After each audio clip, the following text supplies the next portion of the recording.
जी। तो सबसे पहले अगर आपने असाइनमेंट से तैयारी कर रहे हो तो ये बिल्कुल स्ट्रेट फॉरवर्ड चीजें लिखी हुई हैं, यानी अलग अलग करके। ये recognition criteria, cost model, elements of cost, ये कुछ एग्जांपल्स हैं, ये आपने देख लेंगे, इनके सॉल्यूशन मौजूद हैं।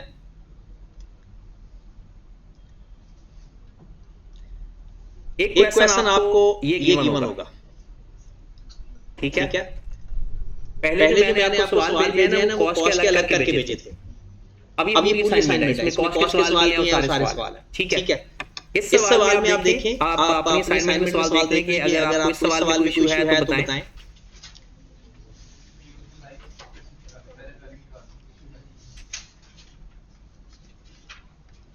ये सवाल यहाँ से स्टार्ट हो रहे हैं।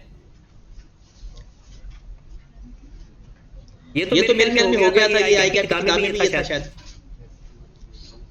ये सवाल आपके होगा कॉस्ट के अंदर। कौन सा क्वेश्चन नंबर है? जो कॉस्ट के असाइनमेंट है उसमें सवाल नंबर कौन सा है? 12, ये वाला। चलिए इसमें हम देख लेते हैं।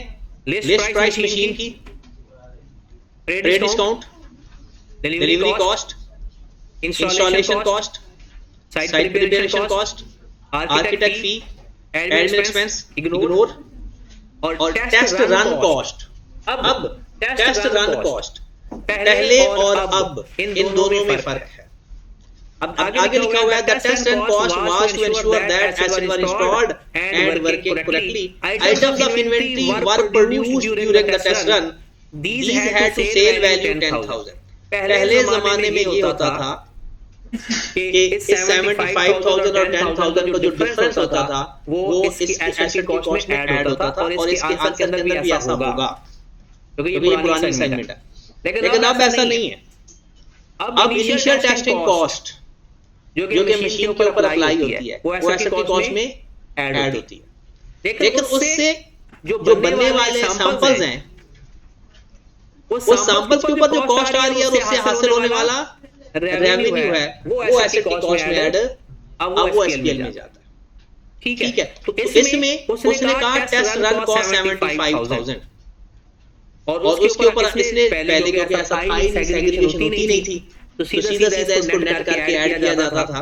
अगर आप इसका सॉल्यूशन देखें तो यहाँ पर देखिए 65,000 ऐड किया हुआ है, लेकिन पहले था, अब नहीं। अब यहाँ पर अगर ये नीचे वाला 10,000 ना बताया होता ना, तो टेस्ट रन कॉस्ट एसेट की कॉस्ट में ऐड कर देते हैं, क्योंकि उसके बारे में ये समझते हैं कि जो चीज बनी है ना, हमने सेल वगैरह नहीं किया। लेकिन अब जो पेपर में सवाल आएगा ना, उसमें ये बताया जाएगा कि मशीन की टेस्टिंग के लिए कितना पैसा लगा और मटेरियल वगैरह खरीदने में कितना पैसा लगा, वो अलग अलग बताएगा। तो फिर मटेरियल की कॉस्ट मतलब यूनिट की कॉस्ट है और उसका रेवेन्यू एसपीएल में चार्ज करेंगे, बाकी टेस्टिंग कॉस्ट एसेट की कॉस्ट में ऐड कर देंगे। तो ये अभी इसमें क्योंकि कुछ क्लियर बताया ही नहीं, क्योंकि पुराना सवाल है, तो इसलिए इसको हम स्टैंड बाय रखते हैं। 250,000 हमारा डिसमेंटलिंग कॉस्ट है, ये एसेट की कॉस्ट में ऐड हो जाएगा। फिर क्वेश्चन नंबर 3 पे आ जा। कहता है purchase price 5,70,000, non fundable taxes add हो जाएंगे, इंस्टॉलेशन कॉस्ट ऐड हो जाएगी, fuel incurred when transport the plant to the factory add हो जाएगा, एडमिन कॉस्ट इग्नोर को हम कुछ ऐसे लिख देते हैं, staff party to celebrate the acquisition of the new plant, party की है आपने, ignore, staff training ignore, testing to ensure plant fully operational before start of the production, ये ऐड करेंगे। कहते हैं कि वो सही। अब इसके अंदर अगर वो बात देखिए, आगे देखें, proceed from sale of sample and by product made during the testing, आगे ना बात। अब पहले क्या करते थे, इसका सॉल्यूशन देखोगे तो इन दोनों को नेट करके एसेट की कॉस्ट में प्लस माइनस किया जाता था। अब क्या किया जाएगा, ये जो कॉस्ट आई है ये भी एसपीएल में और ये जो इससे सेल आई है ये भी एसपीएल के अंदर, क्योंकि अगर ये नीचे वाला नाम बताया होता ना फिर टेस्टिंग कॉस्ट तो ऐड ही करनी। लेकिन अब जो सवाल आपको आएगा ना उसमें वो यूनिट की कॉस्ट अलग बताएगा और बाकी टेस्टिंग कॉस्ट अलग बताएगा। अगर आप लोग 10,980 को ऐड कर दो और ये नीचे अजम्पशन लिख दो कि ये जो पैसे सारे के सारे टेस्टिंग कॉस्ट और मशीन पे लगे तो तब भी आप ऐड कर सकते हो अज्यूम करके। Advertising of the special brand to be made by the new plant, ignore. Sale promotion cost है। Initial operating losses, ignore. Estimated cost of dismantling removal at the end of the useful life, future amount है 70,000 और उसकी present value 27,000। कौन सी add करेंगे? 70,000 या 27,000? 27,000। 70,000 तो आएगी ना 10 साल बाद या 15 साल बाद लाइफ के बाद। ठीक है जनाब। The initial operating losses was incurred to result of the dump unsold special bread, ये तो हमें पहले पता चल गया। और the company is registered as a VAT vendor। हाँ जी, इस सवाल में अगर आपको कोई बात और बुरी लगी हो, मतलब समझ ना लगी हो, जो जिसका ना दिमाग सोया हुआ है ना, कंप्यूटर से नहीं, लाइब्रेरी फ्री है, वहां जाकर सो जाए। फ्यूल लगाए आपको प्लांट को फैक्ट्री में लगाने। कभी-कभी ऐसा होता है ना, एक तो होता है कि बाहर का ट्रक हायर कर लेते हैं और वो हमसे किराया ले लेता है। एक हमारा अपना ट्रक होता है, उसको लेकर आता है, तो फिर उसका हम किराया नहीं देंगे, तो फिर जो फ्यूल एक्सपेंस आ रहा है ना वो एसएफटी कॉस्ट में ऐड कर देंगे। बात समझ लग रही है ना? जैसे सपोज मैं कहता हूं कि हमने कोई चीज मंगवानी है कराची से या मुल्तान से मंगवा लेते हैं, करीब से। अब एक होता है ना कि हम किसी बंदे से बात करें ट्रांसपोर्ट कंपनी से कि भाई हमारा ये सामान ले आओ, या हमारा अपना ही कोई है ऐसा जो कैरेज वाला है, कोई गाड़ी है, कोई ट्रक है, कुछ है, तो उस पे लेकर आते हैं। अब उसको हम किराया तो दे नहीं रहे, लेकिन फिर वो जो हमारा एक्सपेंस आ रहा है वो कौन सा आएगा? फ्यूल एक्सपेंस आएगा, तो फ्यूल एक्सपेंस के अंदर ऐड कर देंगे। ये भी एक तरह का डिलीवरी चार्जेस ही है। हाँ जी, ओके होगी बात। तो बस इसके अंदर अपना सोल्यूशन फिर ठीक करते हैं। ये देखें, उसने 10,980 ऐड किया हुआ है और वो माइनस किया हुआ है। अब हम ये वाला एलिमेंट नहीं करेंगे, ये वाला काम नहीं करेंगे। ये वो सारे एक्सपेंसेस की लिस्ट की हुई है जो प्लस माइनस करने होते हैं या इग्नोर करने होते हैं। अच्छा, एक चीज और इंटरेस्टिंग आ गई, सामने ही आई तो पता चल गया। Interest expense. Interest expense self constructed asset के ऐड करने होते हैं, इसके अलावा नहीं। जैसे मैं सपोज करता हूं, आपने एक गाड़ी खरीदी, कार खरीदी, कंस्ट्रक्ट नहीं कर रहे, बना नहीं रहे, खरीदी है और लोन लेकर खरीदी है। अब गाड़ी आपने खरीदी है तकरीबन 3 मिलियन की, 30 लाख की, और लोन लेकर खरीदी है और इसके ऊपर आपने 5 लाख का इंटरेस्ट देना है। तो गाड़ी की कीमत 30 लाख है, 35 लाख नहीं है। ये जो 5 लाख का इंटरेस्ट एक्सपेंस है ना, ये एसपीएल में जाएगा। इंटरेस्ट सिर्फ सेल्फ कंस्ट्रक्टेड एसेट का प्लस करना है बस। जो बना बनाया एसेट खरीदो, अगर आपने लोन पे लिया है तो उसकी जो फाइनेंस कॉस्ट है वो एसेट की कॉस्ट में ऐड, इंटरेस्ट कॉस्ट या फाइनेंस कॉस्ट। ये एक दफा सवाल पेपर में आ गया, एक एसेट आपने खरीदा इंस्टॉलमेंट के ऊपर, क्या लिखा हुआ? 4 इंस्टॉलमेंट बराबर। इतनी जी इंस्टॉलमेंट है 4 लाख, एक 4 लाख। 4 किस्तों में आपने पैसे देने हैं और किस्तें किस तरह से देनी है? 400,000 करके। फिर वो कहता है इस 16 लाख के अंदर ना 1.5 लाख का इंटरेस्ट है। तो बताओ उस एसेट की कॉस्ट क्या होगी? 16 लाख माइनस 1.5 लाख, क्योंकि ये जो 1.5 लाख है ये फाइनेंस कॉस्ट है, ये एसेट की कॉस्ट। और फाइनेंस कॉस्ट सिर्फ कौन सी ऐड होती है? जब सेल्फ कंस्ट्रक्टेड एसेट हो, ड्यूरिंग कंस्ट्रक्शन जो इंटरेस्ट होता है वो ऐड होता है। कंस्ट्रक्शन के बाद भी ऐड नहीं करते। बाकी ये आप चीजें पढ़ लेना। अगर आपको कुछ चीज ऐसी लगे, सिर्फ 2 चेंजेस आई हैं, एक कैश डिस्काउंट वाला और एक टेस्टिंग कॉस्ट वाला, सैंपल प्रोडक्शन वाला। इसके अलावा बाकी कोई चेंज नहीं है इसके अंदर।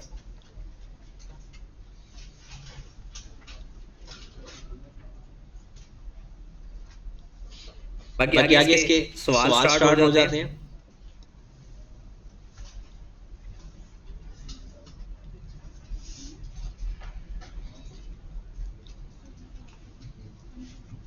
चलें जी, कॉस्ट वाले सवाल में निकालने लगा हूं इसमें।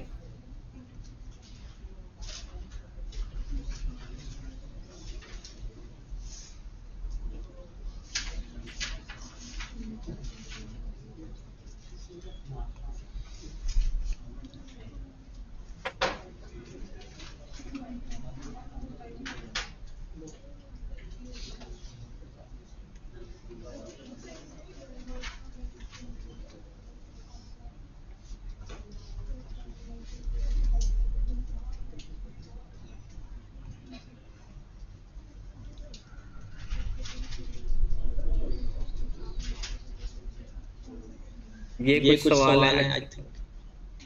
एक तो ये सवाल है। हाँ जी, कॉस्ट फाइंड करना है इनिशियल रिकग्निशन के लिए। डेप्रिसिएशन की हम बात नहीं करते। लिखा हुआ है purchase price including 2000 for income tax deductible at import stage, deducted at import stage। Purchase price है 150,000, उसके अंदर इनकम टैक्स शामिल है एट इंपोर्ट स्टेज। जी, पहले तो मुझे ये बताएं कि ये जो टैक्स है इसमें ऐड होना चाहिए या नहीं। इसके बारे में कुछ बताया हुआ है कि ये रिफंडेबल है या नॉन रिफंडेबल? कुछ नहीं बताया हुआ। और दूसरी बात, एक इनकम टैक्स होता है ना, वो बेसिकली आप वो इनकम पे लगता होता है। मैं तो कहता हूं कि अगर इनकम टैक्स लिखा हो तो इसको ना माइनस कर दिया करो। अगर कुछ नहीं बताया हुआ ना तो इनकम टैक्स को क्या किया करो, माइनस किया करो। और अगर कोई ज्यादा आपको डर लगता है तो नीचे लिख दो कि हमने क्या यूज किया है, रिफंडेबल। नॉन रिफंडेबल तो ऐड करते हैं और इसके अंदर 2000 इनकम टैक्स शामिल है, तो हम क्या करें, इसमें से 2000 माइनस कर देते हैं। Import duty paid, damage paid to port authorities, damage ignore करेंगे, damage expense, site preparation at repair cost incurred due to damage during installation, ignore करेंगे क्योंकि ये मिस हैंडलिंग चार्जेस है। Trial run cost net of 30,000 आपका खर्चा हुआ, 15,000 cell proceeds को भी फिलहाल इग्नोर। डिसमेंटलिंग कॉस्ट वो कहता है ग्रॉस है और नीचे लिखा हुआ है 10%।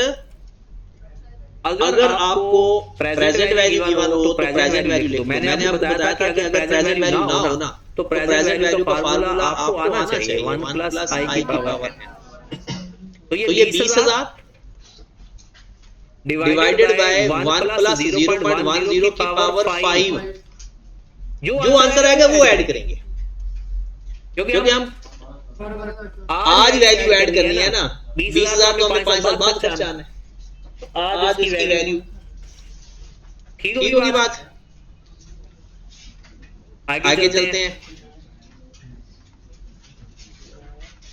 एक दफा आप सवाल कर लो, उसके बाद मैं आपको इसके सॉल्यूशन भी प्रोवाइड कर दूंगा।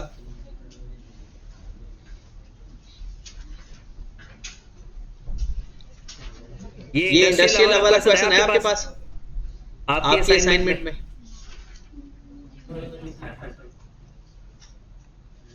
है, जो आपको असाइनमेंट शेयर की उसकी बात करो।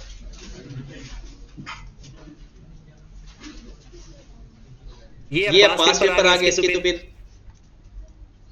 आपको सारे सवाल ही देखने पड़ेंगे।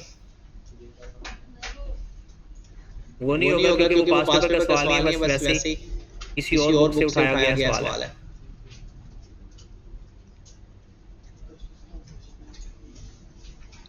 एक छोटा सा सवाल ये है, छोटा सा दरमियान में क्वेश्चन के दरमियान से सवाल आ गया था। लिस्ट प्राइस कितनी है? 10 मिलियन, 5% ट्रेड डिस्काउंट और फ्रेट चार्जेस ऐड करेंगे, ट्रांसपोर्टेशन होते हैं, कंसल्टेंट फी, ये क्या हुई, professional installation and testing, admin ignore, staff training, opening ceremony. अब ये पूरा सवाल कोई और है लेकिन उसके अंदर एक एसेट खरीदा और उसके लिए डिटेल बता दी। हमने सब प्लस माइनस करके फिर एसेट को डेबिट करना है।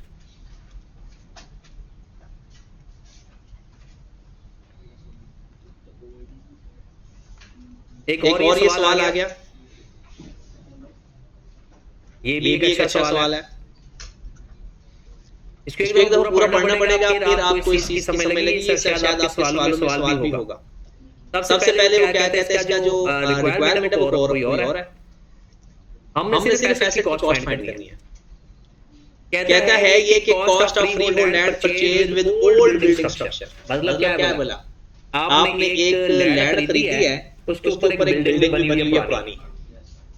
हमें लगी दिमाग में आ गई बिल्डिंग कौन सी ले रहे हो, लैंड कौन सी ले रहे हो। एक पुरानी सी बिल्डिंग है, उसके ऊपर बनी हुई वो हमने ले लिया।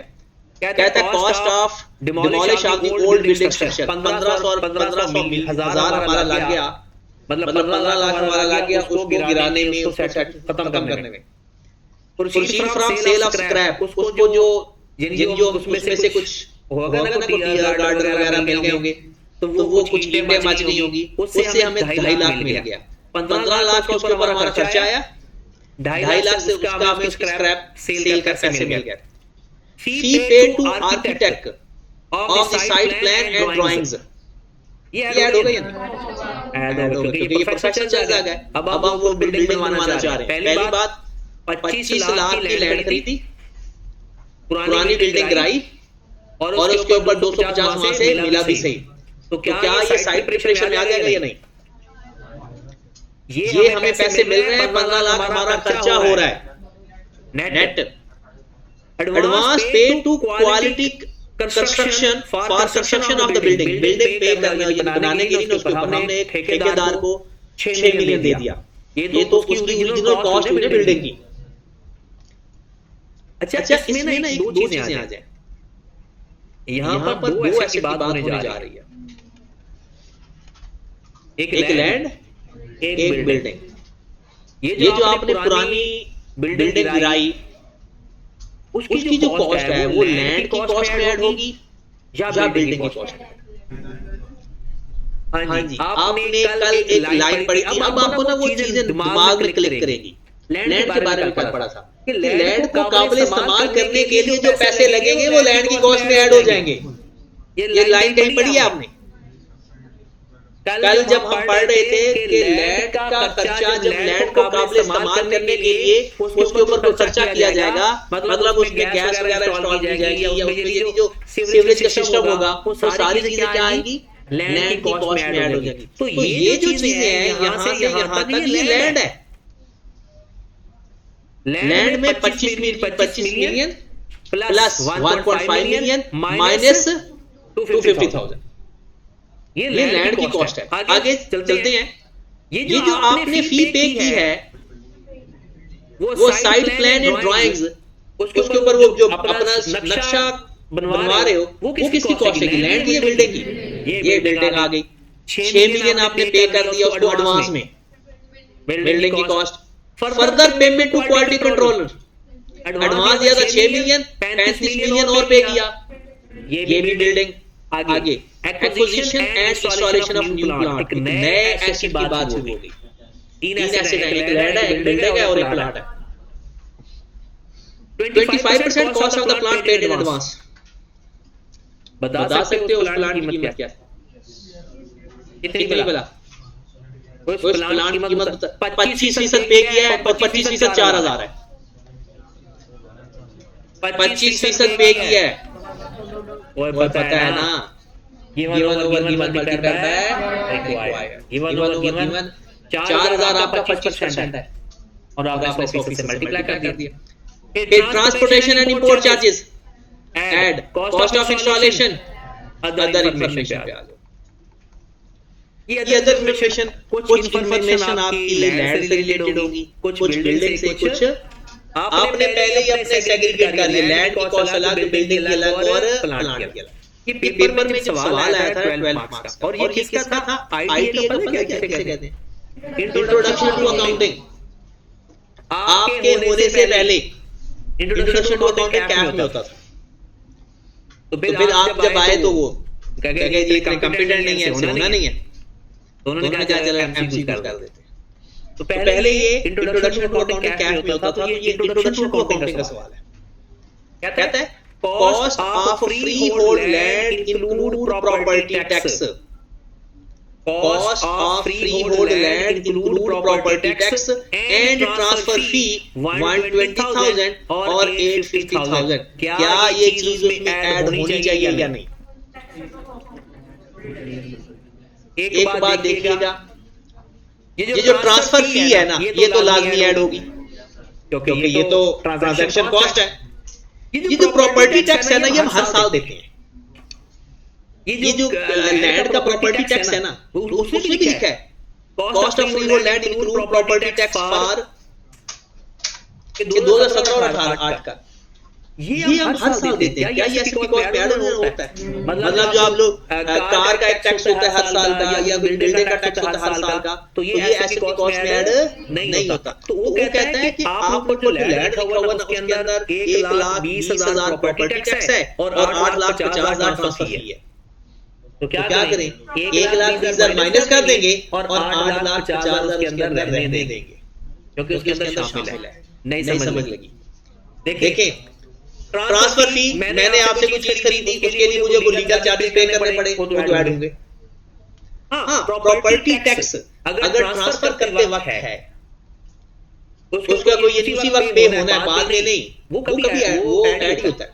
लेकिन जो हर साल आप प्रॉपर्टी टैक्स पे करते हो ना, मतलब आपने जो आप टैक्स पढ़ ही रहे हो, उसमें आपने प्रॉपर्टी पढ़ा होगा, उसके ऊपर जो टैक्स देना पड़ता है वो तो हर साल देना पड़ता है। तो क्या वो उस एसेट की कॉस्ट में ऐड होता रहता है? नहीं, वो अलग का खर्चा होता है। आगे चलते हैं। Factory building was available for use. जी हाँ, फिर ऐड होगा। पहली दफा को टैक्स पे किया तो ट्रांसफर टैक्स की तरह है, जैसे ट्रांसफर फी है। जैसे अगर आप किसी से प्रॉपर्टी खरीदते हो ना, तो आपको टैक्स देना पड़ता है, सेल टैक्स वगैरह, तो वो टैक्स ऐड होता है क्योंकि वो वन टाइम होता है। आगे चलते हैं। Factory building available for use, final invoice, factory building final invoice is still unpaid. अब जरा देखिए, हम लोग 700 पढ़ रहे थे या फिर दरमियान में मिस किया है? बिल्डिंग के केस में आपने 6 मिलियन एडवांस दिया था, 35 मिलियन दोबारा दिया था। कहता एक अभी 19 मिलियन की एफिडेविट रहती भी है। तो बताओ बिल्डिंग की कॉस्ट में से कौन सी है और कौन सी नहीं? सारी कॉस्ट है। और जो दे दिए वो भी, और जो अभी देने हैं वो भी बिल्डिंग की कॉस्ट है। तो एक सवाल के अंदर जब ये सवाल आया था ना, रोला डला था कि बहुत मुश्किल सवाल है, सिर्फ इस वजह से कि इसमें ना 3 एसेट्स की बात हो रही है। जिस बंदे को पता चल गया कि इसमें एक लैंड की बात हो रही है, बिल्डिंग और एक प्लांट, उसके लिए सवाल ऐसा था, उसने 3 सवाल समझे और उसको हल करना शुरू कर दिया। और जिसको ये बात नहीं समझ लगी, उससे सवाल ही नहीं हुआ। क्योंकि अगर कोई एक ऐसे समझ के सवाल हल करेगा ना, तो सवाल नहीं होगा। आगे वो कहता है transportation and import charges of the plant include. कहता है जो ट्रांसपोर्टेशन चार्जेस है ना, उसमें एक एनुअल फायर इंश्योरेंस शामिल है। एनुअल इंश्योरेंस ऐड नहीं करते। इंश्योरेंस इन ट्रांजिट, जब तक इन ट्रांजिट ना लिखा हो तो उसको अज्यूम भी नहीं करना कि ये इन ट्रांजिट है। आगे एंड इंश्योरेंस इन ट्रांजिट, तो 3,50,000 माइनस कर देंगे और 60,000 का कुछ नहीं करेंगे। आप कहेंगे 60,000 तो ऐड करना चाहिए, इंक्लूड है आपके एसेट की कॉस्ट के अंदर, इंक्लूड है। तो जितना ऐड होना चाहिए वो इंक्लूड रहने देंगे। और जो ऐड, क्योंकि आई कैप अपना सबसे ज्यादा टारगेट उस बंदे को करता है जो घाटा लगाता है। अब हम यही कहते हैं ना कि एनुअल इंश्योरेंस इग्नोर करनी है, इंश्योरेंस ट्रांजिट ऐड करनी है। और इस सवाल के अंदर एनुअल इंश्योरेंस माइनस कर रहे हैं और इंश्योरेंस ट्रांजिट इग्नोर कर रहे हैं। क्यों? Insurance in transit already add होना चाहिए और फायर इंश्योरेंस भी ऐड है, उसको इग्नोर करते हैं तो उसको माइनस कर देंगे। आगे द प्लांट स्टार्टेड ऑपरेशन, ये इसका डेप्रिसिएशन का ताल्लुक है। और remaining amount was paid, remaining को 4,000 पे किया है, बकाया पे करने अभी 12,000। लेकिन हमने ऐड एसेट की कॉस्ट पूरी लेनी है। ओल्ड प्लांट वाज सोल्ड, ये अलग चीज है, इसका भी हमने काम किया, आज कुछ नहीं पढ़ा हमने। ये आगे डेप्रिसिएशन है और डिस्पोजल की। तो ये एसेट की कॉस्ट फाइंड करना है आपने। अगर आपके सवाल के आपके असाइनमेंट के अंदर है तो क्या, वरना ये सवाल हमने दोबारा भी एक दफा करना है। आगे चलते हैं। इसमें आगे कुछ सवाल मिले हमें एसेट की कॉस्ट के। कुछ चीज गिरी है, बंदा गिरा है, चलें जी, अच्छा सवाल आ गया, बहुत अच्छा सवाल। हाँ जी, आया भी बहुत देर पहले थे, तब आप छोटे छोटे होते थे। स्प्रिंग 2013 का सवाल है। कहते हैं cost at which plant would be capitalised. ये सवाल होगा आपकी असाइनमेंट में। चलिए नहीं दिया तो मिलके करते हैं। ये वो सवाल है जो हमेशा मैं टेस्ट में दिया करता था, लेकिन अब बाय चांस हमारे सामने आ गया तो टेस्ट के लिए और सवाल ढूंढना पड़ेगा। कहते हैं Amar is manufacturer of personal product and has factory to two different sites. On 1st November, he bought a new state-of-the-art plant from K Incorporation, Crons Incorporation, USA. The invoice value of the plant is 250 million. Invoice value, मतलब list price. 250 million का asset है जिसको हमने खरीदना है। LC charges, LC opening charges, पता चल गया ना क्या है LC ओपनिंग? अगर मैं इस काबिल हो गया ना कि आपको सवाल पढ़ के ये समझ लग गया कि क्या होते हैं, तो मेरी ड्यूटी पूरी। पेपर पास होता है नहीं होता, ये आपकी दुआएं, नियत, बहुत सारी चीजें फैक्टर। LC चार्जेस ओपनिंग का मतलब है आप बाहर यूएसए से एसेट ले रहे हो, तो उसके लिए आपको LC ओपन करवाना पड़ेगा। उसके बगैर आप ऐसे नहीं आना। उसके लिए कितना खर्चा आया? 10 lakh, 1 million. Import duty add होगी, sale tax paid, recoverable against, recoverable है, clearing and transportation charges 250 million की प्राइस है हमारी लिस्ट। और उसके बाद बाकी कॉस्ट इनकर्ड ऑन, सबसे पहले कंसल्टेंट को 2 मिलियन दिया। सिविल एंड इलेक्ट्रिकल वर्क जो हुआ वो साइट प्रिपरेशन को कहते हैं। ये द अबव इंक्लूड, अबव मतलब ये दोनों, cost of equipment damage due to mishandling minus करेंगे। हम तो इग्नोर नहीं करते क्योंकि इंक्लूड है। अगर ये ना होता तो इग्नोर। तो इसमें से इसका मतलब है ये माइनस होगा, ये बल्कि माइनस को ऐसे लिखते हैं, ये माइनस होगा। आगे अभी स्टिल चीजें हैं। फिर वो चीज क्योंकि ये सवाल पुराने हैं, 2022 के बाद अमेंडमेंट अप्लाई हुई है, तो इसमें वो जो टेस्टिंग कॉस्ट है ना, इसका मसला चल रहा है हमारे साथ पुराने सवालों। देखिए जैसे यहाँ पर है, the plant was received on site on 1st February 2012, the installation and testing run successfully completed 3 months at a cost of rupees. ये तो ऐड होगा क्योंकि ये इंस्टॉलेशन कॉस्ट है। The net sale proceed of test production is 1.2 million, ये ignore होगा। पहले ये माइनस होता था, प्लस होता या माइनस होता, इसका सॉल्यूशन में भी पुराना ही होगा, लेकिन अब ये चेंज हो गया। तो 6 मिलियन क्योंकि इंस्टॉलेशन है वो ऐड होगा, और 1.2 million net of cell proceed है, तो ये हम इग्नोर कर देंगे।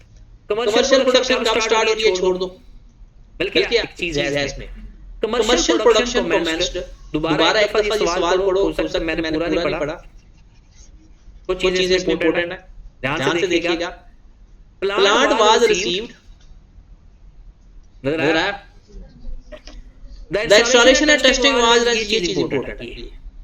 कितना टाइम लगा? 3 महीने लगे हैं। अब आगे चलते हैं। कमर्शियल प्रोडक्शन स्टार्ट किया आपने 1 मई को, और कहता है the plant was installed, admin and general overhead increased by 1 million as compared to previous year। क्या कहता है?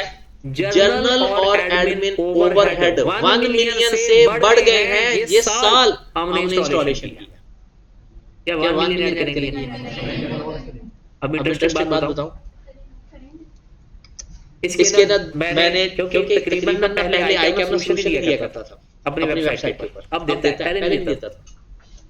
तो मैंने खुद पढ़ाना शुरू किया, तो अकाउंटिंग मैंने 2014 के बाद पढ़ाना शुरू किया। इवन मैंने 2012 से स्टार्ट किया, और 2014 से मैंने अकाउंटिंग पढ़ाना शुरू की। और ये मेरे से पहले का सवाल है, 2013 का सवाल है। अभी 2013 की बात हुई तो मैंने फिर डिफरेंट बुक्स कंसल्ट करता था। कुछ बुक्स के अंदर ये 1 मिलियन ऐड हुआ था, कुछ बुक्स के अंदर ये 1 मिलियन इग्नोर हुआ था। जिसने ऐड किया उसने भी एक बड़ी खूबसूरत बात लिखी, due to installation and construction, due to installation and construction, इसलिए मैंने ऐड किया। और एक बंदे ने इग्नोर किया होता, कहता है कि ये जनरल एंड एडमिन ओवरहेड है, इसलिए इग्नोर करना चाहिए। अब डिबेट हो गई आपस में मेरे दिमाग में, एक किताब की और दूसरी किताब की, कौन सा सही है।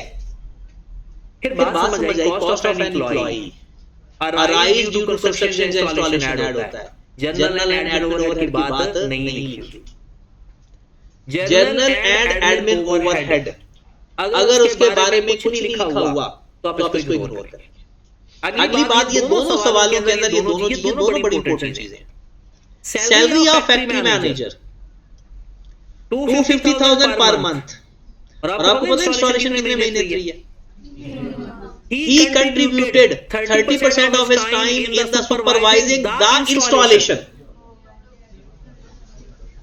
हमारा एम्प्लॉई है, सुपर हमारा सैलरी फैक्ट्री मैनेजर है, वो इंस्टॉलेशन के लिए काम कर रहा है, तो क्या करेंगे, 2,50,000 multiplied by 3 multiplied by 30% asset की कॉस्ट ऐड होगा। तो ये मुझे ज्यादा, ये तो ऐड होगा ही, इसमें तो कोई मसला नहीं, ये तो ऐड होगा ही होगा। लेकिन जो 1 मिलियन है ना, उसके बारे में डाउट है।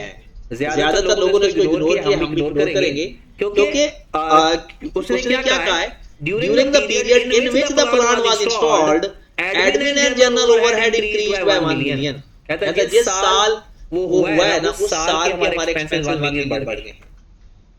तो क्लियर बात नहीं है। तो जनरल एंड एडमिन ओवरहेड फिर क्योंकि हम इग्नोर करते हैं, तो इसमें भी हम इग्नोर करते हैं। लेकिन अगर आप, क्योंकि पुराना सवाल है, 2013 का सवाल है, नई बुक के अंदर तो शायद वो ऐड करता हुआ भी खतरा है, क्योंकि इसका सोल्यूशन पुराना होगा सब बुक्स के अंदर। तो ये जो लोग खुद से, अब मेरे ख्याल में खुद से पढ़ना बहुत ज्यादा खतरनाक है, क्योंकि जो लोग बुक्स ले लेते हैं और पुराने लेक्चर लेना शुरू कर देते हैं, तो वो उनके लिए बहुत ज्यादा खतरनाक है। उसकी वजह यह है कि अब कुछ अमेंडमेंट्स हैं, या तो वो अपने दोस्तों से वो अमेंडमेंट्स डिस्कस करें। अगर आपको कोई दोस्त खुद से पढ़ रहा है, उससे लाजमी ये बात शेयर करें कि भाई साहब ये चीजें चेंज हो गई हैं, इसको अब नए तरीके से पढ़ना, क्योंकि पुराने लेक्चर्स के अंदर तो जाहिर सी बात है पुराने तरीके से पढ़ाया हुआ है, तो 2-4 अमेंडमेंट्स ज्यादा नहीं है। स्टाफ ट्रेनिंग कॉस्ट इग्नोर, बस खत्म। आगे तो वो सिंपल है, उसकी लाइफ बताइए और डेफिनेशन फाइंड करने की। तो ये बहुत अच्छा सवाल था। अगर मैं अभी भी आपको करने के लिए तो कुछ लोगों से नहीं होगा, क्योंकि वो इधर थे ही नहीं। तो सवाल जब मैं करवाता हूँ, ला ले इधर आ गो, ये जो चीजें डिस्कस हो रही हैं आपको लगता है कि सीधी सीधी हैं, ऐसा है नहीं, ऐसा बिल्कुल नहीं है। यहाँ पर आए, question number 36, import technical equipment costing 3 million. Further जो उसके ऊपर कॉस्ट आई है, import duty, income tax adjustable, ignore भी हम एक लाइन लगाते हैं, नहीं उसमें कोई एडजस्टेबल, ये assumption कहां से आ गई, इसमें तो कोई assumption नहीं है। Other non fundable, transportation cost, insurance and transit, fire insurance, ignore, fire insurance ignore. मैंने आपको पहले भी कहा है, इंश्योरेंस एंड ट्रांजिट लिखा हो तो कहना है, खुद से ये assumption है। अगर खुद से सिर्फ इंश्योरेंस लिखा हुआ है ना, तो ये अदर एक्सपेंस है, ये एसपीएल में जाएंगे। आगे, initially the useful life was estimated 5 million, depreciation was ट्रेडलेस एसेट्स, फिर आगे डेप्रिसिएशन का जिक्र शुरू हो गया, और यहां तक हमारा सवाल था कॉस्ट का। एक कौन सी चीजें ऐड हो रही है और कौन सी चीजें इग्नोर हो रही है। ये सारे चीजें आपका सवाल के अंदर अलग से आती हैं। कॉस्ट वाली असाइनमेंट असल में मैंने लैपटॉप थोड़ा सा उसके अंदर चीजें चेंज की हैं, तो इसलिए सारी डाटा है नहीं मेरे पास। इस सवाल पे आ जाए, letter of credit opening charges, payment made to bank release the documents, और ये उसकी कीमत है, ये उसकी import duty, income tax adjustable, ignore, octroi charges, add demurrage, ignore, sundry expenses, necessity to bring in workable condition, add. ये सेंट्री ही है, लेकिन पढ़ते हुए सुंदर ही अच्छा लगता है। क्लियरिंग एजेंट फी एड, क्योंकि ये प्रोफेशनल चार्जेस है। Machinery transport charges to factory SSC cost. जी जी, माइनस करना है? नहीं, इग्नोर मैंने नहीं कहा कभी। अगर कोई रिफंडेबल या एडजस्टेबल हो, रिफंडेबल या एडजस्टेबल हो तो उसको इग्नोर करें। बट जो हमारे गिवन है ना और कुछ नहीं बताया हुआ तो हम इसको नॉन रिफंडेबल समझेंगे। चलिए जी, नेक्स्ट क्वेश्चन देखते हैं। ये सवाल जितने भी ये कवर हो रहे हैं या नहीं, जो आपकी बुक में गिवन, जो आपके पास गिवन थे, कितने हो गए? चलिए यहां पर ये दूसरा आ गया। List price of the company 1 lakh, ये तो होगा। ट्रेड डिस्काउंट और cash discount allowed for payment with in 30 days, ये भी आप होगा। पहले नहीं होता था वो इधर। अगर आपको सोल्यूशन मैंने भेजा, मैं कोशिश करूंगा उसका सोल्यूशन अपडेट करके भेजूं। पहले ये ऐड नहीं होता था, माइनस नहीं होता था, अब है। अब एक और इंटरेस्टिंग बात, पेपर में जब आप परेशान होंगे कि जैसे सपोज 1 लाख है, उसमें से आपने 10% माइनस किया तो बाकी कितना बच गया? 90,000। ये जो 3% है ये 90,000 मिलेगी या 1 लाख मिलेगी, ये प्रॉब्लम है। टीआरसी का सवाल है ना ये 90,000 पे, क्योंकि जो हमने पैसे देने हैं ना उसका 3%। लेकिन अगर वो खुद कह दे लिस्ट प्राइस तो फिर जो कह दे फिर उसको मानेंगे। तो इसका 3% कितना आएगा? 90,000 का 3%। कितना? 27। ये भी माइनस करेंगे। आगे चलते हैं। Insurance of the computer, the policy cover 3 years premium. याद रखिए जो टाइम कवर करती है ना वो इंश्योरेंस एक्सपेंस में जाती है, वो एसेट की कॉस्ट में ऐड, एसेट की कॉस्ट में वो टाइम कवर नहीं करती, पूरा टाइम कवर करती है जितने टाइम में वो वहां से निकल के फैक्ट्री तक आती है। ये होती है इंश्योरेंस ट्रांसफर। आगे cost of 1 year maintenance contract ignore करेंगे। कॉस्ट ऑफ रीवायरिंग इग्नोर करेंगे। तो हमारा आंसर ये इसको 2700 माइनस कर देंगे। पुराना आंसर था 90,000। अब नया आंसर क्या होगा? 90,000 माइनस 2700। ये सवाल कब आया था? 1994।